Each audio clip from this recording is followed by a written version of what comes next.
It's time to get this bed prepped. I'm gonna go through quickly, hoe it up, and then rake it flat and get it prepared for what we're gonna be planting. Let's go.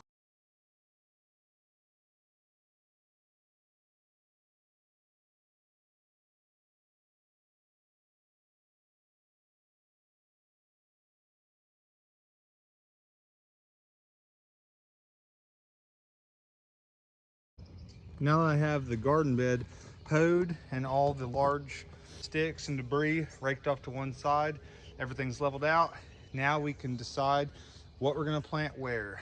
So this year, on the left-hand side, you can see all tomato cages. We have all our tomatoes planted in there. We're gonna be planting peppers and flowers around here. Now I do have kids, they play in the backyard.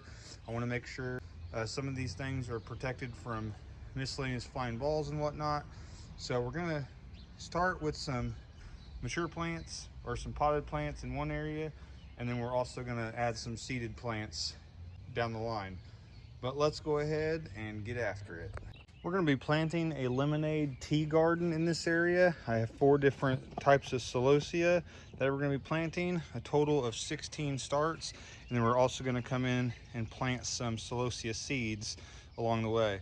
Now this says here that it likes to be about 12 inches apart, so we're gonna space that off approximately.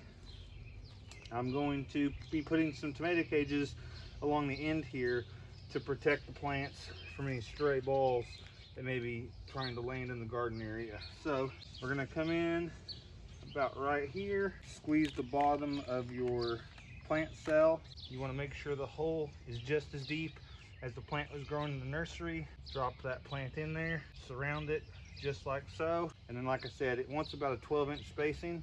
So we're gonna come about 12 inches over, grab it about the same depth as it was in the nursery, come in just like so.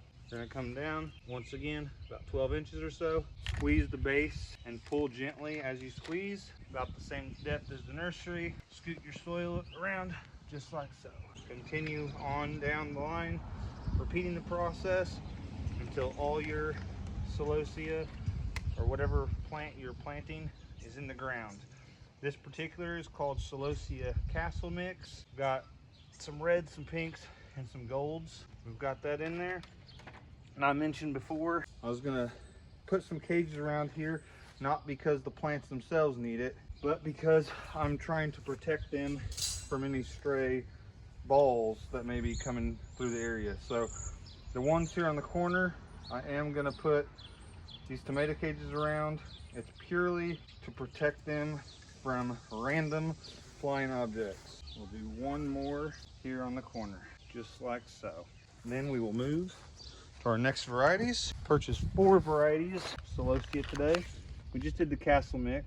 I have First Flame Purple as well as Castle Orange. So I'm gonna be trying to save seed from these later on this fall, and hopefully starting our own from seed next year. Bring those in, get them good packed around there, make sure they're good and stable. Really excited about this, calling it the lemonade tea garden area. Celosia flower heads can be used for steeping warm teas, and that's going to be super exciting. I've never grown any flowers for edible or brewing purposes, so this is a new adventure for us here on the channel, and it's definitely one that I'm excited about. So follow along that journey with us. Maybe this would be something that you want to add to your garden planting in the near future. Very nice. Move on down the line. These purples and reds. We have First Flame Purple. Looks really nice. Be super interesting and intriguing to see what kind of teas and lemonades these plants produce later on in the year. I also have some Celosia seed I'm going to come around and plant in the centers here. Try to grow some from seed, but I wanted to have a good head start with some starts from our local nursery here in town, Severn's Garden Center. It's been family owned in our community for a long time. I've mentioned them in the past. I always like to purchase some vegetables from them, flowers and whatnot. Looking really good. Just like that, our lemonade tea garden area is well on its way. Let's bring you in close for a look at our lemonade tea garden. This is a first for us here on this channel. Super excited to see what delicious teas and lemonades we're able to put together from these Celosia. We have Castle Orange, First Flame Purple, and 8 plants of Castle Mix, which involved golds, reds, and pinks. I hope flowers, edible flowers in particular, are something that you add to your garden in the future. From my channel to yours, have a good day.